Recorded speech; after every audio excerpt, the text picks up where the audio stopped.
Welcome back to part two of Marriage at First Sight, season 20. Today we're going to jump straight into the second couple here that we have is Tori and Felipe. Now, there were some red flags that we noticed from Tori and Felipe off top. Again, Felipe coming in it's looking like he'd been drinking tequila all night. Tori at her wedding day had abandonment issues, so she kept on asking, "Is he gonna run away? Is my husband gonna run away from me?" And then it's like, Tori, nobody's gonna run away from you, girl. Nobody that got 20/20 vision is gonna run away from you, girl. You're beautiful. But Tori had those type of issues. Now, Now, the one thing that caught my attention when it came to Felipe is that he was worrying about his mother not playing nice when it comes to the woman that he chose or that he married at first sight. Now, his mother was very supportive with him to come to the wedding. They was very happy that he got matched up. They was there at the restaurant um, when Paul Brunson came in and announced that he does have a couple, you know, a wife for Felipe. And so they was very happy and supportive. Now he just want to make sure that his mom is nice, which means she probably wasn't nice to all of his girlfriends in the past because and let some mothers say a lot of girls are not worthy of their sons. It's like, girl, people are worthy of Felipe. Trust me. Okay, you baby, you looking at the wrong lens. Okay, get out the man business. The man 29 years old, and I know you guys are putting the pressure on him to eventually bring home a wife or bring home somebody and be serious. The only way he can be serious if he choose, a woman and you guys allow her in. Now, Felipe probably out there choosing the wrong type of women, which I understand that a mother will step in at that point and try to, say, yeah, I don't think she's right for you. But the good thing about Tori is that Felipe's mom loves Tori, okay? And we'll get into that. Now, the thing about it is that his mom and sister, who are both beautiful, matter of fact, they look just like Tori to me. And that's telling me that Felipe is a mama's boy, which is a red flag. Now, it's nothing wrong to be loved by your mother. It's nothing wrong for your mother to love you and you to love your mother. Matter of fact, that's necessary. We need to see that. But a mama's boy is a whole different animal. Okay, we don't want to see your mama doing everything for you. You need your mama for everything, talking to your mama about everything. You won't grow up. You can't grow up. Why would you grow up if you got your mama doing everything for you? Now, Tori Mothers comes into her as she's about to get married. We see Tori mama for the first time. And remember, Tori had to raise her sister. Tori said that she also grew up in a trailer park on food stamps, which means, baby, that just let me know, like, baby, what kind of parents did you have? Well, we saw her mother. She came in, she gave her a kiss. Now, the energy between Tori and her mother was kind of like a look, I won't say too off putting. It just, Tori didn't seem too excited to see her, and the mother came in doing what mothers would do, come in and kiss her daughter, say she's beautiful and stuff like that. But her mother didn't look nothing alike. They didn't to me. But she came in and and they was nice. They was cordial with each other. Felipe mom walks him down the aisle, and so, and I'm like, mm, okay, well, I mean, I guess I had never seen mothers walk their sons down the aisle, but I guess so. I mean, I thought he's supposed to be a man enough to walk down the aisle by himself, but Adam didn't have his parents, and Adam's best friend girlfriend walked him down the aisle. So I guess that was just something different that's done for the show. But either way, his mom shows her support by walking him down the aisle. When they get down the aisle, the mama barely want to let him go, kissing on him. It's like, girl, you act like you the bride. Let the boy go on up there so he can be a man and stand up there and accept his bride. So mama finally sat down, baby. And then Tori and her sister was in the car talking about her marrying a stranger. And the sister holds her dress and her trains, which means it wasn't Tori's mother in the car with her, it was her sister. And she said that she raised her sister as if her sister, instead of being sisters and sister, they were mother and sister, almost like. So Tori was her mother. So she was pretty much, just letting her know that she hoping that this is a good deal for her. She just only wants the best for her sister Tori, because she said her sister Tori is the best and loving, and she deserves love. So the sister did show her support by holding her dress as she walked her down the aisle, which shows that they had a really good bond with each other. Now, before walking, Tori is still kind of concerned about him so-called running away. She's still talking about running away. So she goes to her stepfather, who walks her down the aisle, which is the mother's boyfriend. And he was a quiet man. You could tell he was a man of few words from what I saw. And she said, "Is it possible that he could still run away?" And then the stepfather, instead of reassuring her, he gonna say, "Yeah, it's possible." And then he just stood there. And it's like, sir, tell her that she's beautiful, and any man who would have the pleasure of standing at the end of the aisle would be honored to have her as his wife. That's what you should have reassured. But he said he just a stepfather, baby. What do you want for him? He can't give all that reinsurance. He said he probably barely know her. He probably laid up with the mama in the trailer, drinking that liquor. Who knows? Who knows what they over there doing? Smoking that ganja, baby. Who knows what they over there doing? But he just said, yeah, it's a possibility, which he wasn't wrong. It is a possibility the man could run. But at least if you had some type of bond with her, you probably would have gave her some type of reinsurance, but he didn't. Either way, Felipe says, when they turned around and said, "Okay, now turn around and meet your wife," Felipe turns around and immediately says, "Wow." He was amazed by how Tori looks. He says she looks beautiful. He says, "Tori, you are stunning." That's the first thing he said to her when she came down the aisle. And he said that he is so nervous, but yet he is so happy that she is here. And you could just tell that he was very honored to have her as a wife. You could tell he was definitely not going to run away. And Tori, she was smiling, and she wasn't overly happy, but at the same time, she was smiling like she was pleased with what she saw with Felipe. And you know, and the first thing that Felipe leads out with, instead of telling her more about him, he leads out with, that his family, his job, his friends, that this is what he got to offer. But he never speak about who he truly is. What is he offering to her? So his true identity is all about his family, all about his job, and then he said he got some amazing friends. The thing about it is that I noticed with them that they was definitely giving eye contact, which means that there's a chemistry, there's attraction there. They did do a nice kiss at the wedding, which set the tone for their relationship. They walked away very happy. You can see happiness in them. You would think that they had been dating and did everything the traditional way. You could not tell that they had just married at first sight. They was definitely given that there was something there. There was a foundation there already. It was all smiles. And Tori said to him as they was walking down the aisle, she said, "You are so hot," to Felipe.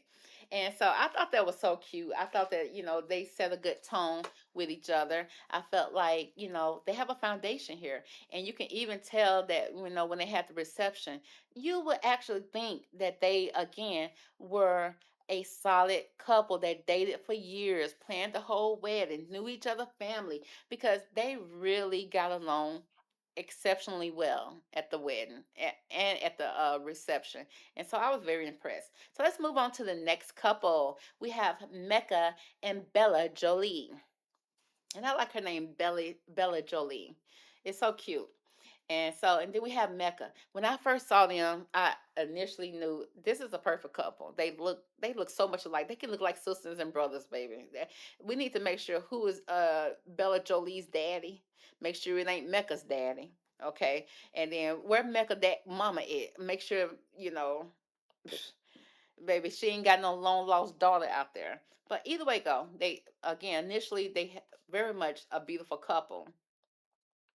And the first thing that BelleJolie, which I'm gonna call her Belle, what she said that when it came to matchmaking, what she was looking for, she was not gonna judge a man off his bank account. She did not want a man that and she's not saying that she didn't want a man to have money. She was just saying that that was not a leading factor in her relationship in her life.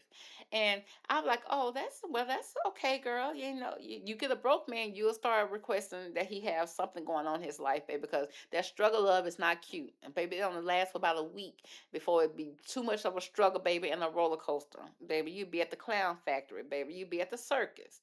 But I get what she's saying. She's saying she's not going to judge a man by his bank account.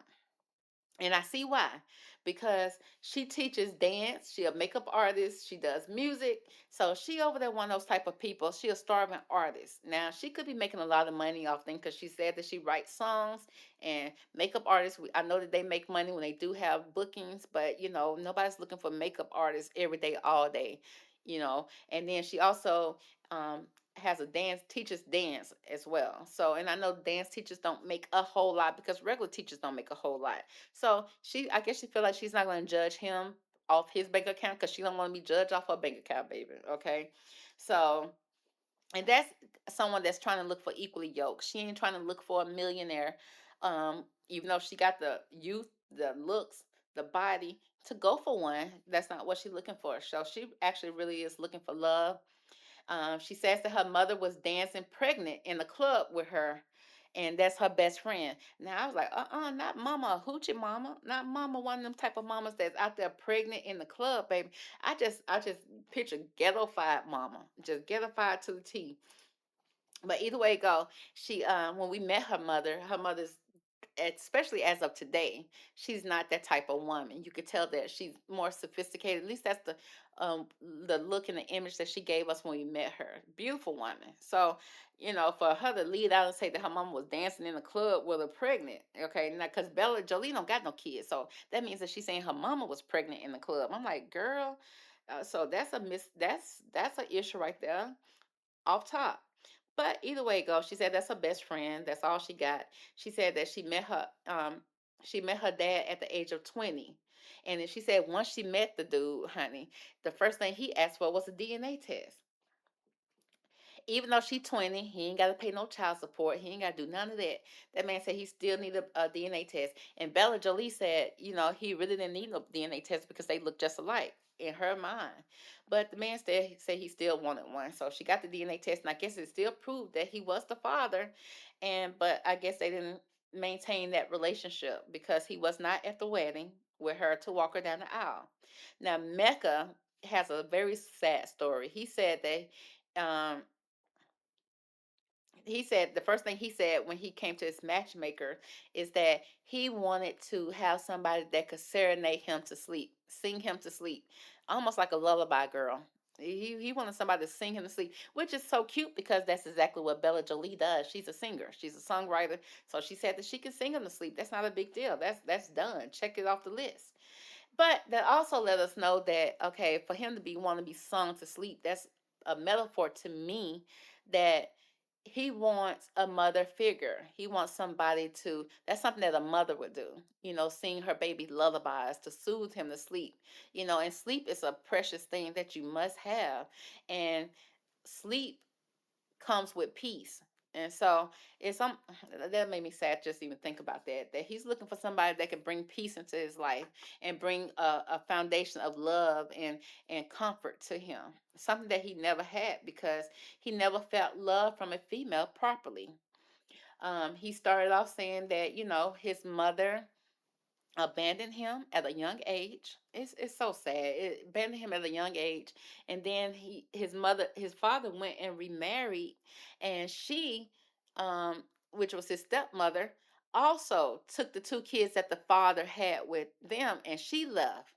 And because Mecca was not her biological child, of course she couldn't take Mecca with her. And he said that he became estranged to his brothers at that time because I guess the mother took the kids and never turned back around and looked back at all.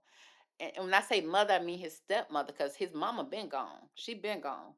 And you just be like, how can a woman do that? Well, you figure that until you meet his daddy, and then you wonder why those women ran for the hills. Okay, they ran to the hills, have eyes, baby, and never turn back around because his father is a horse of a different color. I'm just telling you, there's no way that a woman would deal with that day in and day out for years. Okay, there's no way, baby. I have to leave, and then he the type that probably would try to control the situation. This is what I pictured when Mecca's first mother, his original mother, left. The daddy probably was trying to say, "You're not taking my son. You're not taking this. You're not doing that." And so therefore she probably had to leave him, or she probably had to flee for her life. Baby, all those type of circumstances was appearing in my head at the time. Because what would make her leave him? Because he's such a handsome young man. You would think that you would take your boy with you. She didn't. So when it comes to the second wife, I felt like the father already had the experience of being a single father. So when the stepmother, the second, aka the second wife, decided to leave, instead of the father fighting for the other two, he probably like, okay, go ahead. I mean, you gonna leave? Go ahead and take the kids. Or he probably didn't have no choice. She probably won in some type of court settlement, and so therefore it left Mecca and his father abandoned. Okay, and so he never really truly felt the love of a woman, and he was also scared of not being accepted. So I assumed that when the second mother came, aka the stepmother came, and she left without him, he felt abandoned by her at that time. But it's just like, Mecca, she can't take your crazy daddy probably wasn't gonna love her anyway, and she couldn't take you because you were not biologically hers. Now he is, again, he is a sanitation worker. He's 28 years old, and I didn't know if I told you Bella Jolie age is 28. So she's 28. He's I keep on forgetting his age. He's 28. Okay, he's 28 and she's 28. So they're the same age. Okay. So he works as a family business. Okay. They're the first and only black sanitation business in Seattle. So they're kind of proud of that. They're the first black porta potty cleaners. So he cleaned up the porta potties. And he's really proud of that. Now he did start off in saying that, at the beginning that he was helping out in a family business. So it didn't seem like it was his permanent job, but at the same time, he that's what he does. That's what he said he does. Okay. So, and he works there with his grandmother. And so, or his auntie. Is his grandmama his auntie? But either way it go, one of those family members. Because so they're proud to say that they're the first black porta potty cleaners. He said he also does modeling, catering, and again along with the porta potty. So he's just like Bella. They got multiple jobs, very creative individuals trying to find themselves. That's what they seem like they're trying to do. And again, since he was abandoned by his mother, his stepmom, his brothers, his sisters, he said that when they left, he was crying. He had a hoodie on and he was crying. So he does have abandonment issues. Bella Jolie may have some abandonment issues when it comes to her father as well. The reason why they match is because, number one, they're a beautiful couple, but the thing about it, they have trauma. And I feel like they're going to be trauma bonding, which is not a solid foundation to stand on. But they do have potential if he can get past his mother issues, which is almost so hard for a man to get past, especially without the proper counseling and therapy. And Bella Jolie, just like some women that may look like her, may have father issues, and they don't get counseling sometimes. Sometimes they do, and they just kind of roll with it and kind of learn from the punches. Baby, learn from the roller coaster ride, baby. If you don't get dizzy, if you can take the ride, you can take it for as long as you can until you just jump off. But again, I feel like instead of them falling in love, they're going to be trauma bonding and maybe not even establish a true connection. And so that kind of sends up red flags when it comes to them. Now, the thing about it, on their wedding day, Bella Jolie's mom walks in, and Bella said, "Mommy," in a baby voice. Okay, so that lets me know, okay, she's 28 and she says, "Mommy," just like that. And I'm like, "Uh-oh, okay, is there some mommy issues there?" But then again, she could just been like, I'm mommy's little girl. This my mama. This who I got. I love her." But you said that was your best friends, but you mommy like that. So again, they could also be kind of stunted in their growth because of how they was raised. Her moms looked beautiful, very sophisticated. Again, she didn't look like the woman that was so-called dancing in the club pregnant when Bella Jolie was growing up. She came straight in and she started to style Bella's hair for the wedding and giving her advice. And they was talking and joking like friends. And I thought that was very cute. I look, she came in and she was her stylist doing her hair. And so that shows me that they do have a true bond, and she loved her daughter. And they really do have a great type of relationship. Now, when it comes to Mecca, he was in his dressing room getting dressed with his best men. The thing about it is, he was already concerned about the first kiss. He didn't want to be rejected. Again, he has issues when it comes to being properly loved by women. So he was really concerned about the first kiss. Is this going to be something? How do I approach it? Do I ask her first? I'm gonna ask her. If she don't give me the kiss, is that a rejection in front of people? You can just imagine that he's very sensitive to that. Then here come his daddy, baby. Here come his daddy. He walks into the dressing room, and the first thing he talk about is talking about Mecca needs some lotion. Now Mecca was a little dry at the ankle. I get it. Baby, I get it. The color was off at the ankles. But it's like, Daddy, is that the first thing you come in and do is look at your son up and down and find something wrong with him? Now again, that's what parents supposed to do. They supposed to come in and look over their children and stuff like that. I do it to my children to this day. And I don't be pointing out the negative thing. I can point out the positives and stuff like that, but I don't want them to go outside and be ashy for sure. And so I probably grab the lotion and be like, okay, let's put a little bit of this on in a discreet type of way. The man being filmed, the man in front of his best friends, you gonna come straight in talking about he ashy at the ankles? But either way it go, he I guess he lotioned that up and everything like that. And the daddy um still was, coming in with the wise jokes and stuff like that. And Mecca, you could tell by his mannerism when his daddy come in. Daddy, no, I'm not like that. Or he was talking like that, just the same way Bella was talking when her mommy walked in. Mommy. So it's just like they kind of stun it when it comes to their parents a little bit. I noticed that about both of them. Now his grandmother is also present, which is showing support, and he called them parents. So he called his grandmother his mother, and of course he had his father. So he asked the groomsmen if they could leave out so he can talk to the parents real fast.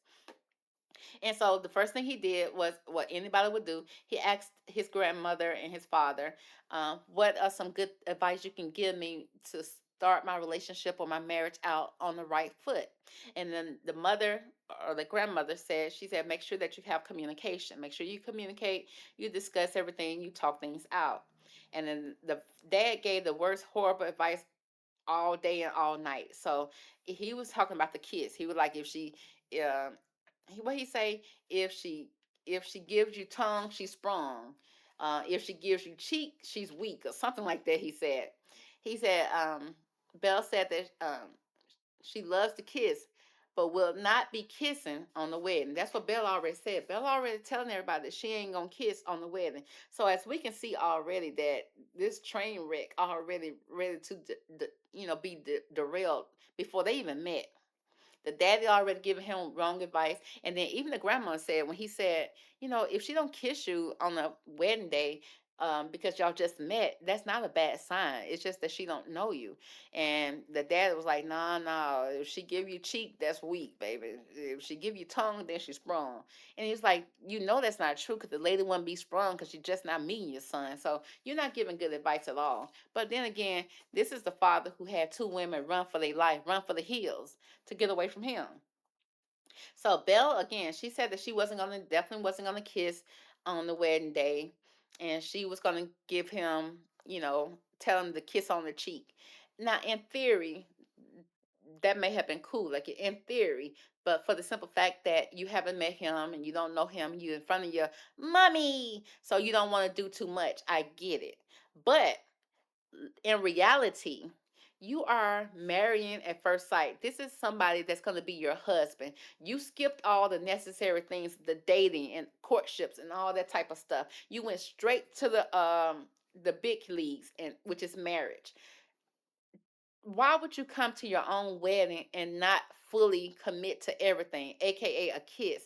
Because I feel like even a kiss on the first date, a lot of people don't kiss on the first date, and that's fine. That's your preference. But I feel like, in my personal experience, if we don't kiss on the first day, or we don't feel the need to kiss, because we don't have to, because like I said, if I don't kiss you on the first day, because I'm not seeing you like that. But if we kiss on the first day, that's because I see you like that, and I want to see where this goes. It's naturally going there. And I feel like a kiss set the tone, like it set the tone. So, and I feel like that's the same thing when it comes to their relationship and their marriage. When you don't kiss at the wedding, you setting a tone of a friendship. So now you gotta go past this friendship. You got to work through a friendship when you're married. So it's like you hustling backwards, and you know you hustling backwards when you signed up for the show. So I just feel like they were stunted, like little kids, like middle schoolers. And it could be because of their upbringing. I don't know. But either way go, Mecca dad had already gave him the if she give you cheeks, it's weak. If she give you tongue, she's strong. The grandma said no, but Mecca then wasn't listening to the grandma. He was too busy listening to the daddy because the daddy is the prominent parent. Now Bella, as she's going to the heading to her wedding, she's sitting in the car before walking down the aisle. She said, I hope I don't tarnish his ego by not kissing him. The fact that you still talking about, I hope I don't tarnish his ego. I hope I don't embarrass him. I hope he don't feel bad. You already know you're doing wrong. You already know. And so I felt like the fact that you should think, well, girl, I am doing married at first sight. I'm marrying him. That's the least I could do is set the tone at my wedding day by giving him a kiss. Just seeing if this gonna work or not. The kiss is what gonna set the tone. But again, she her own person, and I get it. But I feel like she just being a little girl and didn't want her family to see her doing that because she felt like she was going to be judged. And if that's how she handled it, that's how she handled it. But as you can see later on, that's going to set a tone for this relationship that even she wasn't expecting. So now, as she walked down the aisle, her two brothers walk her down the aisle. So she got her brothers there to support her. The first look, they all smiles. They're very giggly, like little middle schoolers, because they were nervous. So I get it. So again, that's still giving me that stunted growth that they have. It's just like little kitty type of thing. But they are 28. But at the same time, they both got their frontal lobes. So and you signed up for the show, so you know what you're getting yourself into. But I get it. I know people who went through the whole process, and when you get married, it is a nervous situation because you're in front of everybody that you love. You walking down the aisle, and so I get it to a certain extent. But either way it go, they looked very beautiful. Um, to me, I thought they was attracted to each other because the way they was looking at each other. Then here come the daddy, baby. Okay, here come the daddy standing up and interrupting the whole thing. He was interrupting the whole intimate situation and clowning around. He was clowning Mecca the whole time at the wedding and the reception. He would not stop. Okay, it's just like all eyes on daddy. Daddy want the attention. The daddy done went through a couple of marriages and he know better. But yet he still was up there embarrassing the boy, wanting attention on him. And so I was so annoyed with the daddy. And then the officiant says, okay, you may now kiss your bride. And then here we go, the infamous kiss on the cheek. Very awkward moment. He was embarrassed, and she pointed to her dimples. She got some very beautiful dimples. She pointed to her dimples like, okay, this is where you kiss, and then turned her cheek to him. And so when I saw that happen, I already knew it. I already called it. I'm like, see, Belle, you done pretty much set a tone in your relationship that I feel like it's gonna be hard to come back from. It's gonna be hard to come back from that. Now again, granted, she didn't know his history. He didn't know her history, but the fact is, when you commit to something like married at first sight, at least commit. Now you ain't got to sleep together that night. I wouldn't have did that probably. But then again, who knows, baby? You don't know. But either way, for the most part, I probably wouldn't have did it. But either way, afterwards, Mecca felt um, everyone hated him for some reason. He felt like people at his on her side didn't like him. I don't know why. I think because one of her friends was saying different type of stuff during the wedding. His father standing up doing stuff during the wedding, but he didn't think nothing of his daddy doing it because he used to his daddy doing stuff like that. But when it came to her side was kind of saying sending out like shots and he didn't quite understand it. So he thought that everybody hated him. Plus, she gave him the cheeks, which made him embarrassed. He said that he tired of people looking at him as a pretty boy, as somebody that don't have any substance about themselves. He was annoyed by Belle's best friend making a comment during the wedding. He felt rejected by her.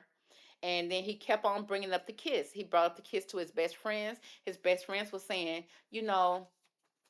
I wouldn't worry about it, because it was the first time you was meeting him. They was reassuring him, like, yeah, that wasn't rejection at all. Everybody with common sense, from the grandma to the best friends, would tell him, don't feel rejected because of that, because she just met you. But he felt rejected. He couldn't shake it at all. And then when it comes to his dad, infamous words, that kept on playing in the back of his mind. So he just couldn't get past that. So he just felt a certain type of way, and he just really couldn't enjoy himself. He was all in his head. He felt rejected in everything, and I feel like that set a horrible tone. Now she was felt like, okay, I'm attracted to him. He's good looking, and so she was like, when people would say stuff. AKA his daddy would say stuff about Mecca. She was like, not too much on my husband, not too much on this. Girl, not too much on your husband. Is that your husband? Well, why you didn't kiss the man at the altar? A little peck on the lips would not have been that bad. You didn't have to go tongue them down, but a peck on the lips, a passionate peck on the lips would have not had hurt you or nothing like that. I felt like you set the tone. Then now all of a sudden, my husband, my man, and it's like, well, your man feeling rejected. Your man got mama issues. Okay, your man over there soaking in his self pity. He over there feeling bad. Okay, and you don't even know it. All you see is a good looking man, and you don't know what all of his past trauma and drama is now facing him right there in his wedding, at his wedding with you, and you have no clue to it. So that's going to be the end of this episode right now. We're going to come back with part three to discuss the rest of the couples and what else happened at the reception when it comes to his father and Bella Jolie. Okay, so y'all catch me on the next one. Make sure you subscribe to the channel because, baby, we're taking this all the way to the end. You hear me? Okay, talk to you later. Bye.